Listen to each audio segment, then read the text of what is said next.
The story of the Kitsune and their role in the events later remembered as the Night of the Burning Tree is unlike any other within Lord Saito's hierarchy. Among the infamous Yotei 6, the Kitsune stood apart. Their true identity was known only to Saito himself, a deliberate secret that allowed them to operate freely behind a mask, detached from the shame and notoriety that followed the others. That anonymity became their greatest weapon. In time, the Kitsune would go on to train an entire legion of shinobi, silent, disciplined warriors who fought in the shadows on Saito's behalf. They commanded the covert arms of his forces, responsible not only for protecting him personally, but also for laying the groundwork for potential invasions of the Japanese mainland. But that is only half the Kitsune's story. The title itself has passed through more than one set of hands. In the original, the first to bear the name carried a past far richer and far more tragic than the man that would come to be her successor.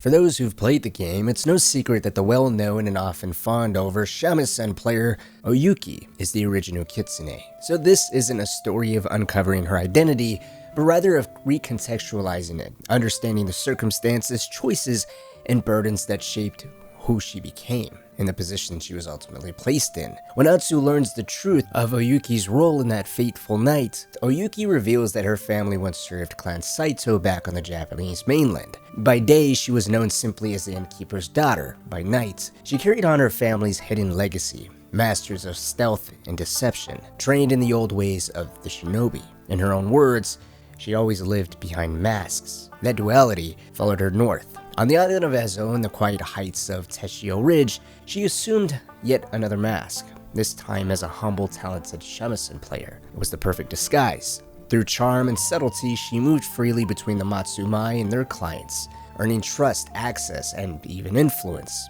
all of which she would later turn into powerful leverage against her former master. But before all of that, Oyuki and her family had served their lord faithfully, remaining loyal even after the calamitous battle of Nagashino, where Clan Saito fell. Much of her family was slain in that very conflict as well, and those who survived suddenly found themselves branded as outlaws, hunted for having fought on the losing side. Through that long retreat north, Oyuki's devotion never faltered. She speaks of it almost wistfully, how her faith in Lord Saito's vision never broke, even as everything around them crumbled. She believed in him and his vengeance against Kengo, the man Saito blamed for the famine and the deaths of his wife and daughter. Though she never says it outright, there's an unspoken truth behind some of the things she later tells Atsu. The shame of defeat, the grief of losing her kin, and the isolation of life on the run created this deep internal conflict. Seeking both survival and purpose, she turned to the stories that once comforted her as a child. Tales of the fox spirits, immortal tricksters capable of becoming anyone. It was from that memory she would lean on a new identity, becoming the Kitsune, embracing the power of illusion, of transformation, and of survival through reinvention. It was an interesting mix of duty and survival. Oyuki continued her family's legacy of service, maintaining her devotion to Lord Saito while quietly carving out enough space to rebuild her own life. Under the mask of the Kitsune, she managed to both strengthen Saito's reach and keep a measure of independence, though the balance was a fragile illusion. In truth, the moniker of the Kitsune was a prison of her own design. None of the other members of the infamous Yotei 6 ever realized they were, in essence, serving alongside a woman, an unthinkable reality in that era. Saito's role in that entire deception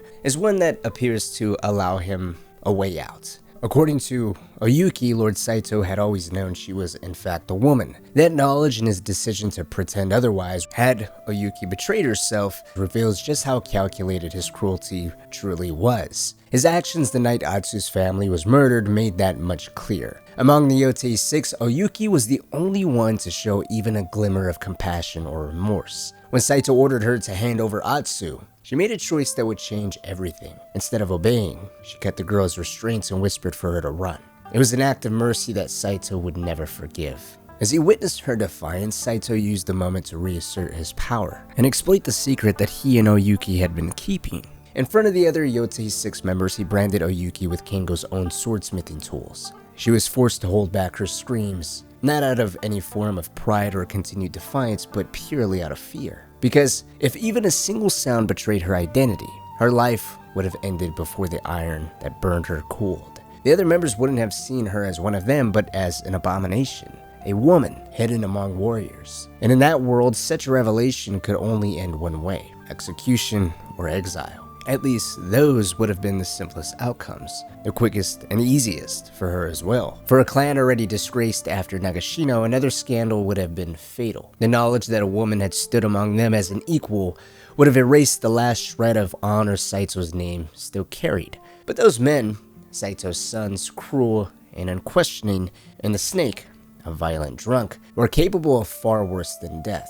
Discovery could have meant humiliation, abuse, or servitude. That could have meant the same for the Oni. However, considering he was more of a disgraced general, I don't believe he would have been as cruel as the other three. Nonetheless, Oyuki's silence during her branding was purely out of survival, and Saito knew that. In that moment, they both came to a horrifying understanding. Disobey your lord, and there will be consequences. Show weakness in the face of those consequences, and death would be a mercy. The branding alone wasn't enough. From that day forward, Saito's trust in Oyuki was gone, replaced by suspicion and control. He would never look at her as an equal again. Instead, he condemned her to a different kind of punishment, servitude disguised as redemption. He ordered her to train a new army of shinobi, a force that would serve his will and restore his reach across the shadows of Ezo. Faced with no other choice, Oyuki bowed her head and played the part of the repentant servant. But behind her quiet obedience, she began building exactly what Saito had asked for, an army born from the same darkness that had nearly destroyed her.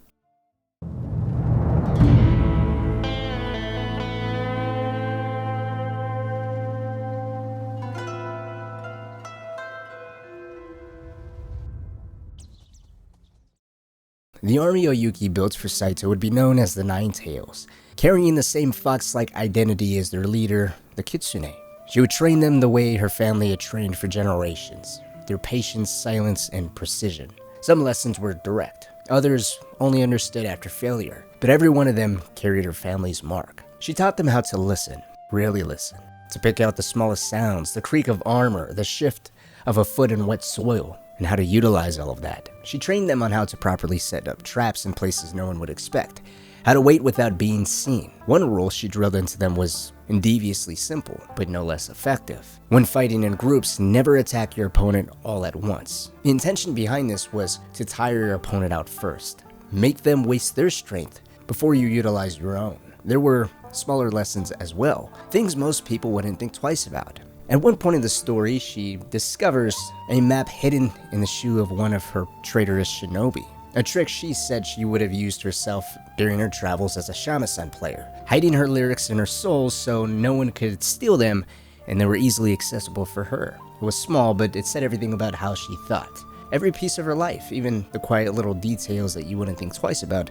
became an insight into just how ingenious she was when it came to her own tactics. But no matter how skilled her army became, Oyuki's heart wasn't in it anymore. Since the night of the burning tree, her loyalty to Saito had completely rotted away. Despite this, she kept her mask on. She continued to train who she was told to train and bide her time. It was during this period of time where she found the opportune moment to turn against her previous lord that she would come across a young boy. This boy was an orphan living off scraps in the forests of Teshio Ridge.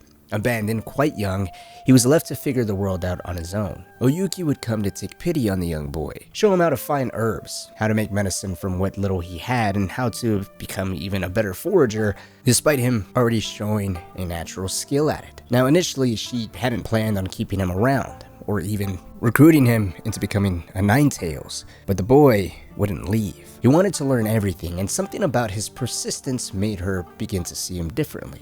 So, Oyuki would relent, allow him to stay, and begin to teach him more, eventually teaching him everything she knew. It was that young boy who would turn out to be none other than Dojin, still holding on to that faint, almost maternal instinct. Oyuki did everything she could to keep Dojin away from Lord Saito. She knew what kind of effect he would have on the young boy. But despite her best efforts, Saito eventually made the journey to Teshio Ridge himself, wanting to see firsthand the progress his Kitsune had made and to look upon the growing ranks of the Nine Tails. It was during that visit Dojin would manage to slip away. While Oyuki's attention was fixed on Saito's inspection, the boy would come to find a way to speak with the Lord in private. Whatever words were exchanged that day aren't exactly known, but Saito would come to leave a powerful impression on the young boy. Saito saw opportunity in the boy's loyalty, something pure, yet another thing he could take advantage of. And Dojin, on the other hand, was taken in by the lure of coming face to face with the great Lord Saito, the master of his master. And from that moment on, Saito's influence rooted itself deep within Dojin.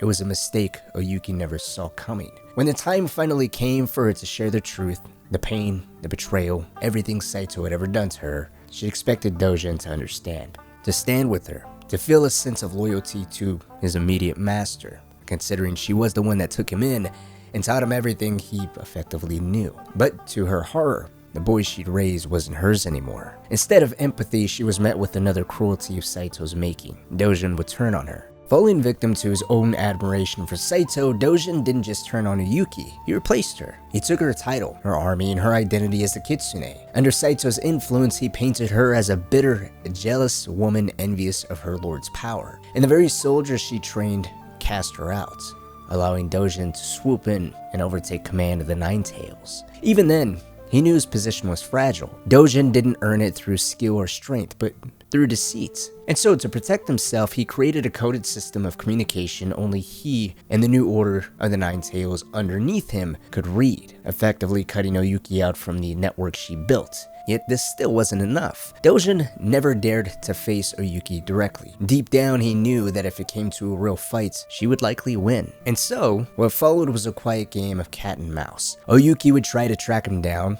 always one step behind. Dojin, on the other hand, was cautious, elusive, and seemed to anticipate her every move. When direct confrontation failed, Oyuki turned her exile into opportunity. She established the Red Crane Inn in the heart of Teshio Ridge, the only real sign of civilization in the entire region. There, she used her shamisen and her story to hide in plain sight. No longer masked, she became known as a displaced woman from the mainland wars, her music carrying both sorrow and warmth. Travelers trusted her, soldiers let their guard down, and the Red Crane became more than just an inn, it became a listening post for her. Oyuki used her fame to her advantage, drawing information from drunk guards, merchants, and officials. Her charm and reputation even opened doors her blades no longer could, allowing her to quietly undermine Saito and his reach across Ezo, such as gaining access to the sake house and knowing exactly on the Matsumai's informant Chosuke, as well as luring guards away in Matsumai clan outposts. Even in exile, Yuki found a way to turn it to her advantage. But the real shift came with Atsu.